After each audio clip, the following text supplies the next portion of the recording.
દિલ્હીમાં આયોજિત એકતા ઉત્સવમાં ગૃહમંત્રી અમિત શાહે ઉત્તર પૂર્વની એકતા અને વિકાસ પર ભાર મૂક્યો।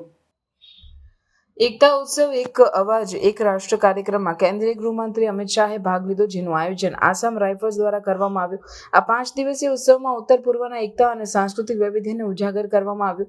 શાહે તેમના ભાષણમાં જણાવ્યું કે ઉત્તર પૂર્વ ભારત વિના અને ભારત ઉત્તર પૂર્વ વિના અધૂરું છે અને બંનેની એકતા દેશની એકતા છે। અમિત શાહે જણાવ્યું કે 2027 સુધીમાં ઉત્તર પૂર્વના તમામ 8 રાજ્યોને દિલ્હી સાથે રેલ અને હવાઈ માર્ગ દ્વારા જોડવામાં આવશે, જેનાથી આ વિસ્તારોની કનેક્ટિવિટી વધશે। તેમણે ઉમેર્યું કે મોદી સરકારના કાર્યકાળ દરમિયાન ઉત્તર પૂર્વ માટેના બજેટમાં 3-4 ગણો વધારો કરવામાં આવ્યો છે, જે આ ક્ષેત્રના વિકાસ માટે મહત્વપૂર્ણ છે। ગૃહમંત્રીએ આસામ રાઇફલ્સની પ્રશંસા કરી, જે ભારતની સૌથી જૂની અર્ધસૈનિક દળ છે અને ઉત્તર પૂર્વના મિત્ર તરીકે ઓળખાય છે।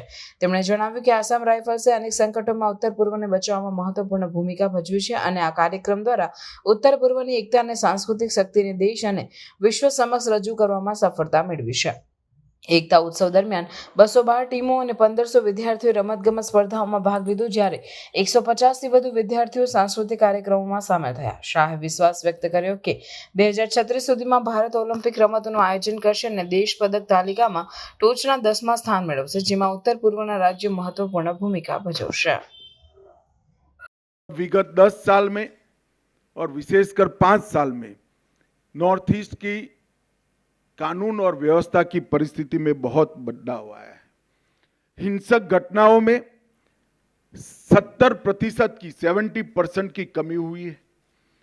सुरक्षा बलों की मृत्यु में 70% की कमी हुई है और सिविलियन की डेथ में 85% की कमी हुई है। ये बताता है कि नॉर्थ ईस्ट के अंदर अब धीरे धीरे शांति हो रही है। केंद्र सरकार ने नॉर्थ ईस्ट के लिए ढेर सारे बजटरी प्रोविजन सैकड़ों की संख्या में बढ़ाए हैं। नॉर्थ ईस्ट के 8 राज्य रेलवे और एयर कनेक्टिविटी से दिल्ली के साथ जुड़ जाएंगे।